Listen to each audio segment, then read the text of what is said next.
నమస్తే, welcome to hash you. నేను మీ నరేష్. కొన్ని రోజులుగా ఇటు ఏపీ తెలంగాణ మధ్యలో అయితే నీళ్ళ వివాదం నడుస్తూ ఉంది. ఆ నీళ్ళ వివాదానికి సంబంధించి కూడా అది కాస్త ఇక్కడ హైకోర్టు నుంచి సుప్రీంకోర్టు వరకు వెళ్ళింది. ఎందుకంటే ఇటు బనకచెర్ల కావచ్చు, లేదు అటు మల్లన సాగర్లు కావచ్చు, లేదంటే అటు పోలవరానికి సంబంధించి కావచ్చు, వీటన్నిటికీ సంబంధించిన ఇష్యూ ఏదైతే ఉందో దానికి సంబంధించి ఇప్పటివరకైతే గతంలో బీఆర్ఎస్ గవర్నమెంట్ ఉన్నప్పుడు నీళ్ళకు సంబంధించిన కొన్ని టీఎంసీలే కావాలని చెప్పేసి కూడా కొన్ని ఒప్పందాలు జరిగాయని చెప్పి ఇటు కాంగ్రెస్ ప్రభుత్వం ఆరోపిస్తూ ఉంది. ఇటు బీఆర్ఎస్ ఏమో మేము ఉన్నప్పుడు తెలంగాణలో నీళ్లు కావాలని చెప్పేసి, మేము ఎక్కువ టీఎంసీలు కావాలని చెప్పేసి కూడా కేంద్ర ప్రభుత్వం నుంచి ఒప్పందం చేసుకున్నామని చెప్పేసి కూడా ఇటు బీఆర్ఎస్ వాదన వినిపిస్తూ ఉంది. దాంతో పాటు కూడా మొన్న బనకచెర్లకు సంబంధించింది కూడా, ఆ ప్రాజెక్టు సంబంధించింది అక్కడ సెంట్రల్ గవర్నమెంట్కి వెళ్ళిన తర్వాత కూడా కేంద్ర ప్రభుత్వం దాన్ని ఇంకా ఆమోదించకుండా తెలంగాణ ఇక్కడ నుంచి లెటర్ రాయడం వల్ల ఆ ప్రాజెక్ట్ అలాగే ఆగిపోయింది. దానికి సంబంధించి ఇలా అన్ని విధాలుగా కూడా ఇటు మళ్ళీ జల వివాదానికి సంబంధించి పాలమూరు రంగారెడ్డికి కూడా ఇటు బీఆర్ఎస్ ఇప్పుడు లేవనెత్తింది. ఏదైతే ఉమ్మడి మహబూబ్ నగర్ జిల్లా ఉందో దానికి సంబంధించి కూడా మేము జల యుద్ధం చేస్తాము, జలాల మీద ఉద్యమం చేస్తామని చెప్పేసి కూడా ఇటు బీఆర్ఎస్ అధినేత కేసీఆర్ కూడా ఆయన బయటకు వచ్చి చెప్పడం జరిగింది. దాంట్లో భాగంగా ఏదైతే జరుగుతున్న అసెంబ్లీ ఏదైతే ఉందో శీతాకాల సమావేశంలో కూడా కాంగ్రెస్ ప్రభుత్వం నుంచి నీటిపారుదల శాఖ మంత్రి మనకు ఉత్తమ్ కుమార్ రెడ్డి కూడా పవర్ ప్రజెంటేషన్ చేయడం కూడా జరిగింది. దాంట్లో భాగంగా ఇప్పుడు ఏవైతే ఈ నీళ్ల వివాదం కాస్త సుప్రీంకోర్టుకు చేరుకుంది. ఏంటి అసలు సుప్రీంకోర్టు ఏం తీర్పిచ్చింది అనే విషయాన్ని ఇప్పుడు చూసే ప్రయత్నం చేద్దాం. తెలంగాణ ఏపీ మధ్య నీటి పంచాయతీ కొనసాగుతున్న విషయం మన అందరికీ తెలిసిందే. అయితే తాజాగా పోలవరం, నల్లమల్ల సాగర్ ప్రాజెక్టులపై తెలంగాణ ప్రభుత్వం సుప్రీంకోర్టులో పిటిషన్లు దాఖలు చేసింది. ఈ పిటిషన్పై సుప్రీంకోర్టు ధర్మాసనం వద్ద సోమవారం అంటే ఈరోజు విచారణ జరిగింది. ఈ సందర్భంగా ఏపీ, తెలంగాణ తరపున వాదనలు కొనసాగాయి.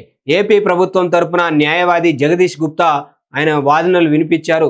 పోలవరం ప్రాజెక్టు నివేదిక అధ్యయనాన్ని కేంద్రం నుంచి అనుమతి ఉందని చెప్పి ఆయన చెప్పడం జరిగింది. తెలంగాణ మాత్రం గోదావరిపై వందల ప్రాజెక్టులు నిర్మిస్తోందని వాదనలు వినిపించారు.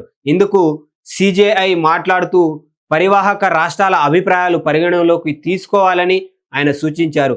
అందరి అభిప్రాయాలతోనే తదుపరి విచారణ కొనసాగిస్తామని ఆయన తెలిపారు. మధ్యవర్తిత్వం ద్వారా పరిష్కరించుకోవచ్చు కదా అని సిజేఐ ప్రశ్నించారు. విచారణ వాయిదా వేశారు. మరోవైపు తెలంగాణ తరపున న్యాయవాది అభిషేక్ సింఘ్వి వాదనలు వినిపించారు. ఏపీ ప్రభుత్వం వరద జలాలనే వాడుకుంటామని చెబుతోంది. కేటాయింపులకు విరుద్ధంగా నీటి వినియోగం సాధ్యపడకూడదని వివరించారు. అంతేకాదు, ఇందుకు సంబంధించిన చాలా విషయాలు ముడిపడి ఉన్నాయని సింఘ్వి కోర్టుకు తెలిపారు. విభజన తర్వాత కొత్తగా ఏర్పడిన రాష్ట్రం తెలంగాణ అని, ప్రాజెక్టులన్నీ ఇప్పుడు నిర్మాణంలో ఉన్నాయని ఆయన చెప్పారు. తెలంగాణ ప్రభుత్వం పిటిషన్ దాఖలు చేసిన తర్వాత కేంద్రం నియమించిన కమిటీ అంశాన్ని కోర్టు దృష్టికి తీసుకెళ్లారు. అయితే ఇరు వర్గాల వాదనలు విన్న సుప్రీంకోర్టు జడ్జి సంచలన వ్యాఖ్యలు చేశారు.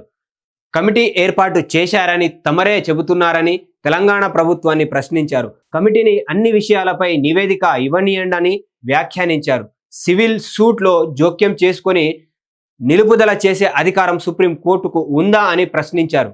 అయితే మధ్యంతర ఉపశమనం కల్పించాలని తెలంగాణ తరపున సింఘ్వి కోరారు. ఇందుకు సిజేఐ రిప్లై ఇస్తూ ఆంధ్రప్రదేశ్ కేవలం ప్రాజెక్టుల నివేదిక కోసమే టెండర్లు పిలవాలని చూస్తోందని తెలిపారు. జాతీయ ప్రాజెక్టులకు విషయంలో కేంద్రానికి న్యాయ పరిధి ఉంటుందని సిజేఐ తెలిపారు.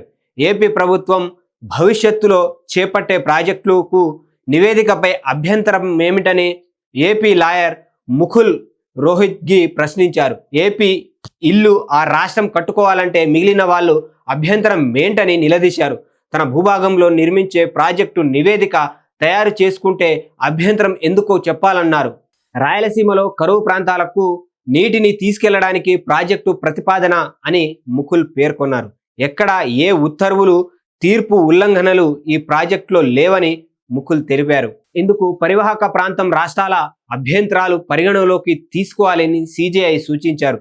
పోలవరం ప్రాజెక్టు వల్ల ఏ ఒక్క రాష్ట్రానికి నష్టం జరగదని ముకుల్ సమాధానం ఇచ్చారు. దీంతో విచారణను ధర్మాసనం ఈ నెల 12కు వాయిదా వేసింది.